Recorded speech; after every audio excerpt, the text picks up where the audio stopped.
వాళ్ళు ఇంకా అక్కడ కాస్త కొస్తో కూడా ఉండేది ఆ జేసీ దివాకర్ రెడ్డి, జేసీ ప్రభాకర్ రెడ్డి, అస్మిత్ రెడ్డికి ఇచ్చారు కానీ అతనికి ఇస్తారా లేదా ఈ గోలే ఉంటది. అవి తప్పించి మిగతా వాళ్ళందరూ కూడా ప్రశాంతంగా పడుకోవచ్చు, తమ సీట్లు తమకు ఖాయం. గొడవ అంతా కూడా ఉత్తరాంధ్ర తర్వాత గోదావరి జిల్లాలో హైయెస్ట్ ఉండేది గోదావరి జిల్లాలోనే ఎవరికి కన్ఫర్మ్ అవుతుంది అనేది డౌట్. కృష్ణా, గుంటూరు, ప్రకాశంలో కూడా ఉంటాయి ఆ ప్రాబ్లమ్స్. ఎందుకంటే జనసేనకి కాపులు ఉన్నటువంటి చోట్ల బలమైనటువంటిది కావాలా, భారతీయ జనతా పార్టీకి కూడా ఇదే ప్రాంతాల్లో పట్టుంది కావాలా, కాబట్టి అందరి ప్రెషర్ కూడా ఇక్కడే ఉంటుంది ఎక్కువ.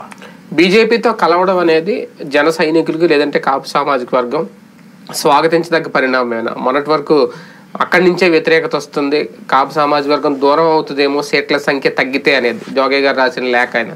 ఇప్పుడు అవన్నీ పక్కకి వెళ్ళిపోతాయా బీజేపీని చూసి?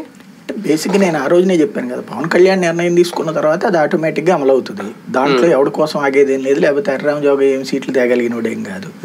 అది కూడా వన్ ఆఫ్ ద గేమ్ అంతే, ఎలక్షన్ పొలిటికల్ గేమ్ అంతే. ఆ మాట అంటా ఉంటుంటే కాస్త మానసిక సంతృప్తి కాపులకి. ఇప్పటికి కూడా 70 వచ్చేస్తే 80 వచ్చేస్తే నమ్మేటటువంటి అమాయకులు ఉన్నారు వాళ్ళ దగ్గర. అంత ఇవ్వరు అన్నటువంటి సంగతి తెలిసినా కూడా లేదు లేదు మావాడు చేయగలడు అనేటువంటి ఒక నమ్మకంతో ఉంటుంటారు వాళ్ళు. కాబట్టి దాన్ని ఎవరేం చేయలేరు. ఇప్పుడు భారతీయ జనతా పార్టీ, జనసేన అభిమానులు అయితే తెలుగుదేశం పార్టీతో పొత్తునేం విభేదించట్లేదు. విభేదించేది ఏంటంటే తెలుగుదేశం పార్టీ వాళ్ళు బీజేపీతో పొత్తును విభేదించే వాళ్ళు ఉన్నారు, బీజేపీ వాళ్ళు తెలుగుదేశంతో పొత్తును విభేదించే వాళ్ళు ఉన్నారు. మధ్యలో జనసేన వాళ్ళకి ఏ విభేదం లేదు. వస్తే బీజేపీ లాభం అనుకుంటారు, రాకపోతే నష్టం అనుకుంటారు. పవర్ షేరింగ్ విషయంలో ఇద్దరు గనక అడిగితే అది తెలుగుదేశం పార్టీకి ఒక కత్తి మీద సామ అవుతుందా రేపొద్దున?